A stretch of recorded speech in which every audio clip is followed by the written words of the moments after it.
Am I on? Am I still on? Awesome. That thing needs to be out of the way. I could hurt myself. You guys ready to do this? Yeah. You guys ready to do this? Yeah. All right. My name's Kenny. How many of you guys have heard me speak before? All right. How many of you guys have never heard me speak before? Or you weren't listening when I was speaking up here about that service? I'm kidding. Now that you know, I'm pretty much not the smartest kid on the block. But I do get excited. I apologize for that in advance. I like to walk around. I like to sometimes spit if you're in the first 3 rows. If you're going to be lucky, have your safety goggles on. It's going to be awesome. But what I want to share with you guys from God's Word, which I'm really excited about today, and basically what I'm going to share about is something that I read a couple days ago in our daily reading. How many of you guys are doing the daily reading with the church, the timeless relevance? Keep your hands down if you're reading. All right, awesome. You guys are awesome. All right, so there was a lot to pick from. This last week, they were reading through Acts, which I love. Acts is awesome. Acts is about the beginning of the church. Great book. There was Galatians, one of my favorite letters written by who? Paul. Awesome. And then there was also James, the whole book of James, which was written by James. Good. That was your question. So I had a lot to choose from, but I picked Galatians. And there was a certain area in Galatians that I was super excited about. I can't wait to share with you guys. But before we do that, I want to ask you guys a couple of questions. Now, these are the type of questions, I'm going to ask you 3 questions. These are the type of questions which you guys are going to love because you don't have to give me the answer.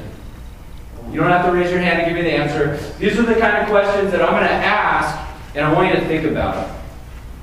And in your small groups, you're going to talk about these in your small groups.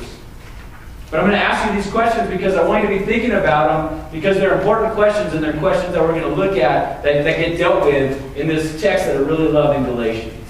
And the first question is this, and it's up here, is what's the gospel? What is the gospel? Like if someone came up to you, one of your friends came up to you, somebody at your school came up to you or your neighborhood came up to you and said, hey, what's Christianity all about? What's this gospel thing? What is this good news? What's so good about being a Christian? What would you tell them?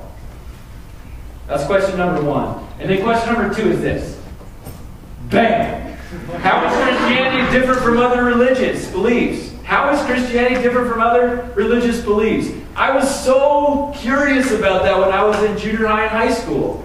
My parents were Christians, and I always wondered that because I knew some people who were from other religious beliefs, and they seemed like really nice people.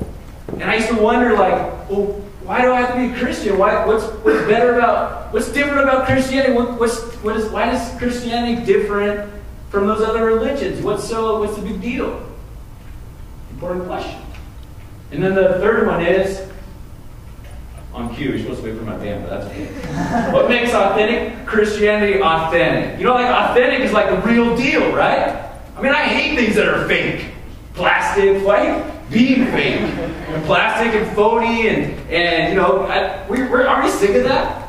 We're sick of like hypocrites and people say they one thing, they do another. But there's this thing called like the authentic. Does this sound good? Don't you want your friends to be like genuine and real and authentic? Don't you want to be that way?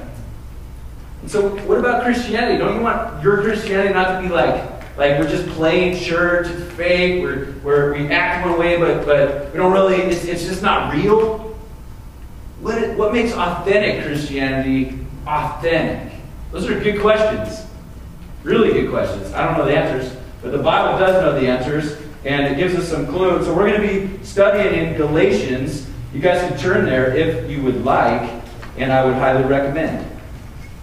In Galatians 5. Let me tell you a little bit about Galatians. First of all, important things to know about Galatians. Galatia is an area, it's a region, and it's not just one church. Paul's writing a letter, not just to one church, but a group of churches in Galatia. And Galatia's in what's the area that's modern day. If you look on your map at home, it would be Turkey. It would be Turkey. Galatia's in Turkey. Okay? It was Asia, it's Turkey. Has nothing to do with the fact that we just had Thanksgiving and you guys ate too much turkey. That's not why we're talking about it. And you don't even really need to know that. It's not an important fact, but I told you anyways, so deal with it. And so that's where they're at. He's writing this letter, and basically what Paul is doing, Paul's a missionary, he's a pastor, he cares about people, he loves Jesus, he wants to tell people about Jesus, he wants people to know Jesus, he wants people to live for Jesus, because Jesus is awesome, Jesus is real. He had an encounter with Jesus that was crazy. He was killing Christians. That's what Paul was. When his name was Saul, he was killing Christians. In Acts, if you read, there was this guy Stephen. He was a deacon. He loved the Lord, and he got stoned. And it doesn't mean he was smoking pot. They picked up rocks and they threw rocks at him until he died because he loved Jesus. That's how much he loved Jesus. He was willing to stand there and take rocks in the face until he died for Jesus. That's him. But it says right there, it says, and Saul stood there and he approved of it.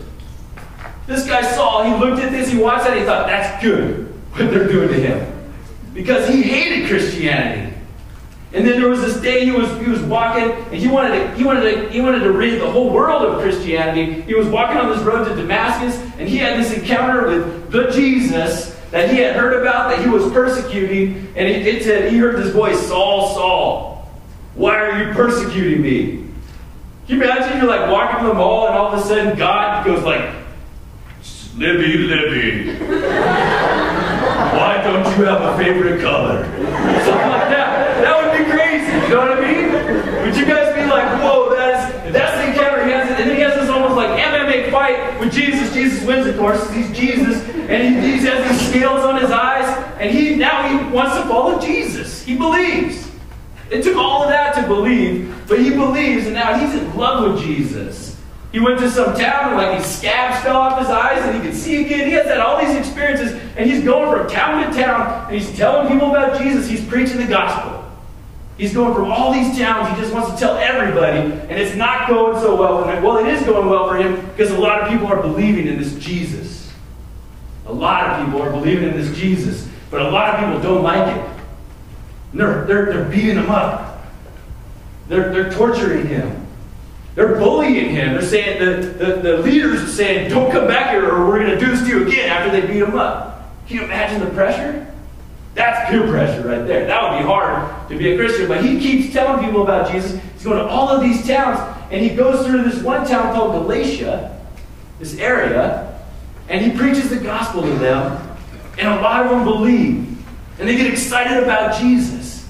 And they're fired up about Jesus. They want to live for Jesus. They want to tell other people about Jesus. They want to become more like Jesus in Galatia. And then Paul leaves because that's what Paul does. He preaches the gospel and he goes on. He wants to tell everybody. And then some time passes.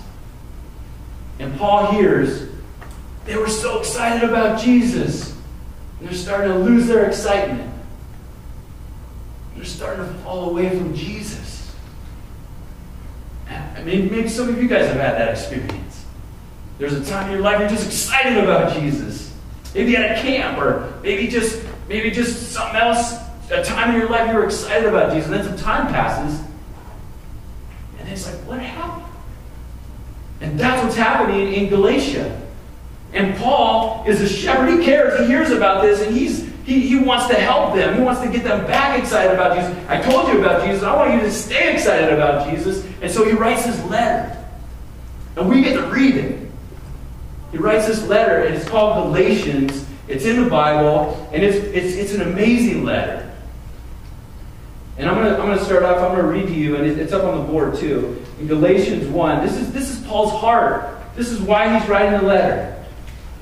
In Galatians 1, chapter 6 and 7, Paul says to these people who he loves, I am astonished that you are so quickly deserting him who called you in the grace of Christ and are returning to a different gospel.